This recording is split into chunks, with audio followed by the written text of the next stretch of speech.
if a pastor or a leader came to you, maybe we'll kind of make this the closing question here, but Yeah. if they came to you and said, all right, how do I do this? How do I live into the authority that God gives me and the vulnerability that I'm called to embrace? How do I do that? How can I start to live into that in a healthy way?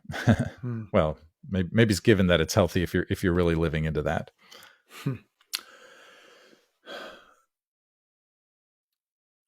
Almost all of us think we are very vulnerable and don't have much authority. And so we think the main task of our lives is to get more authority. Mm-hmm. Maybe if I listen to that podcast that Marcus does, I'll figure out how to lead my congregation, right? Good luck. The implicit quest is, education, credentials, training, apprenticeship. It's like, I'm trying to increase my capacity for meaningful action. So we all feel so keenly the vulnerabilities in our life. So we think my job is to get more authority. How do I get more of that? My premise would be not knowing any given individual, because there are some people who genuinely do need to take on the authority that is theirs by God's gift and call. Yeah. But for most people, the task is actually to find the greater risk. So it's not especially if you have if you have a title, if you have a position, which was sort of, I think, the premise here, if you have a role that intrinsically people see you as having a lot of authority, even though you'll never feel that way. I promise. There's no leader in the world who feels like, oh, I've got all the authority I need today.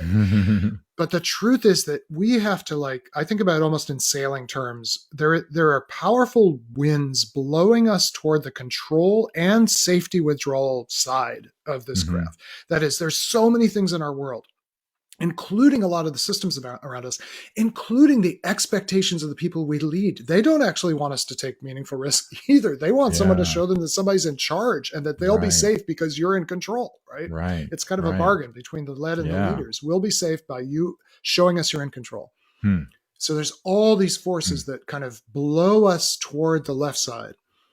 And so our job is, in sailing, if you want to get somewhere and the wind is blowing against you, you actually have to sail against the wind. You have to, if you want to get to the upper right, you're going to have to actually tack toward the lower right. You're going to have to tack toward way more suffering than you think you can bear, honestly.